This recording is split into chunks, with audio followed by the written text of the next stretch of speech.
उनमें मेरा रूप का दर्शन करना, बस यही मंत्र है। तो भैया जब जगत में तुम रह रहे हो और भगवान कहते हैं जगत में जो भी रह रहा है उसमें मेरे रूप का दर्शन करना, तो ऐसा काम करो कि लोग तुम्हें महान कहें।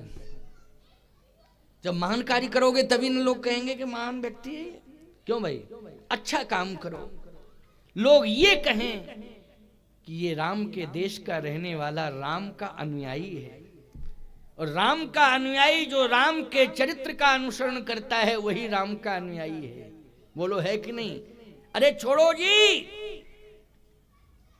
इस देश के अंदर अगर मुसलमान भी पैदा हुआ है तो उसने भी कहा है वा लकुटी और कामरिया पर राज तिहू पुर को तज डारो। इस देश के मुसलमान ने भी कहा है चित्रकूट में रम रहे रहीमन अवध नरेश, जा पर विपदा पड़त है सो आवत यही देश। इस देश के मुसलमान ने कहा है रहीमन बात अगम की कहन सुनन की नाही, जे जानत ते कहत नहीं कहत ते जानत नाही। रहीमन बात अगम की, रहीम बोलो कहा रहीम ने कि नहीं कहा? अब बोलो भाई ये भाषा किसकी है? एक मुसलमान की भाषा है, ये तो प्रभु प्रेरणा से भाषा निकल रही है। बोलो निकल रही है कि नहीं निकल रही है? इसका मतलब है कि जो इस प्रकार की भाषा बोल रहा वा लखटी और कामरिया पर राज तिहूपुर को तजदारो, मानस हो तो वहीं रस खान।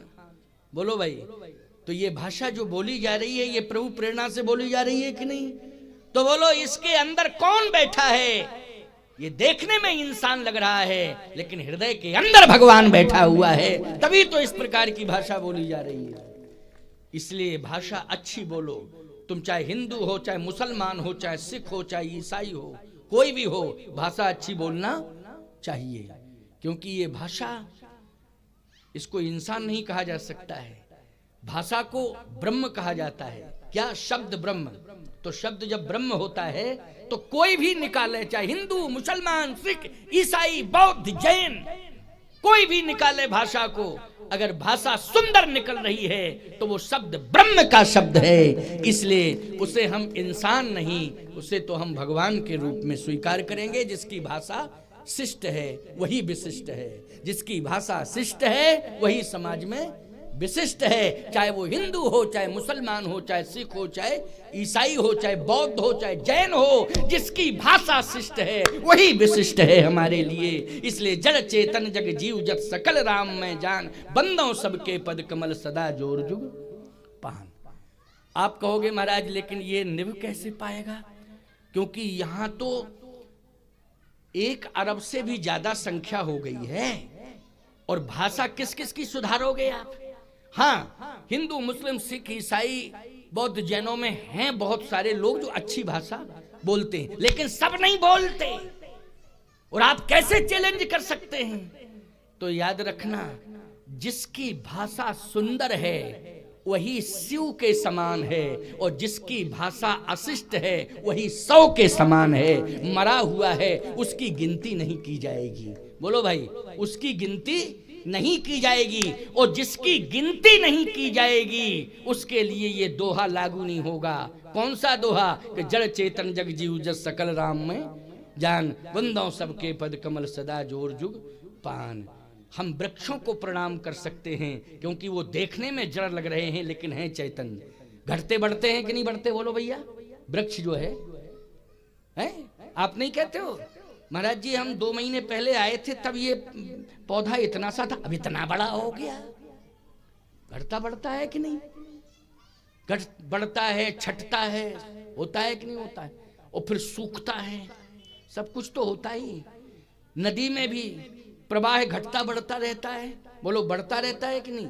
कभी छोटा तट होता है फिर तट बढ़ जाता है, कभी तेज बाह होता है मंद पड़ जाता है, कभी छोटा प्रवाह तो कभी बरसात में विशाल स्वरूप धारण।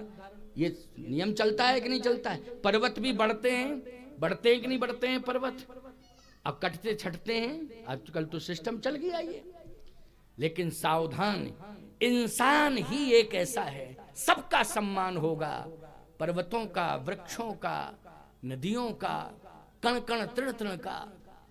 लेकिन इंसान की भाषा अगर शिष्ट विशिष्ट नहीं होगी तो वो 100 के समान माना जाएगा, उसको गिनती में ही नहीं जोड़ा जाएगा प्यारे। इसलिए हम सब मिल करके एक ऐसा अभियान चलाएं कि सबकी भाषा मर्यादित हो, सबकी भाषा मर्यादित हो, प्रवाह प्रवाहित हो।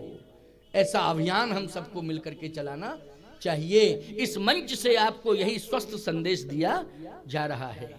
वाणी एक अमोल है, जो कोई बोले जान, ये तराजू तौल के तो निज मुख बाहर आन। इसलिए भाषा का नियंत्रण होना चाहिए, चाहे वो हिंदू हो, चाहे मुसलमान हो, चाहे सिख हो, चाहे ईसाई हो, चाहे बौद्ध हो, चाहे जैन हो, भाषा का नियंत्रण होना चाहिए।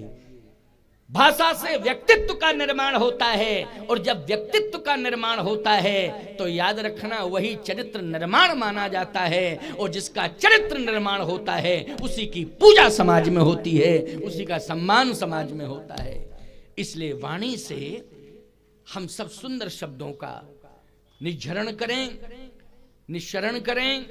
वाणी हमारी सुंदर हो, बोलने का तरीका हम सीखें, तो सत्संग में आकर के हम सत्संग स्थल पर पहुंचकर हम इस मंच के सदस्य बन जाएं। सत्संग मंच के क्या बन जाएं? सदस्य बन जाएं। हम इस धर्म सभा के सदस्य बन जाएं प्यारे, तो निश्चित ये है कि हमें बोलने का तरीका सिखाया जाएगा, बोलने का पाठ पढ़ाया जाएगा, क्योंकि ये संस्कारों की पाठशाला है। ये कौन सी पाठशाला है? संस्कारों की पाठशाला है।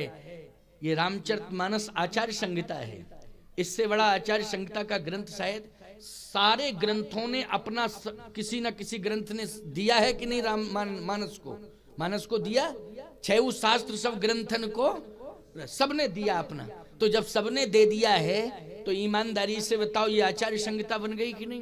तो आचार्य संहिता बन गई है तो ये पाठशाला जो है ये आचरणों की पाठशाला है, संस्कारों की पाठशाला है। यहीं से संस्कार मिलेंगे।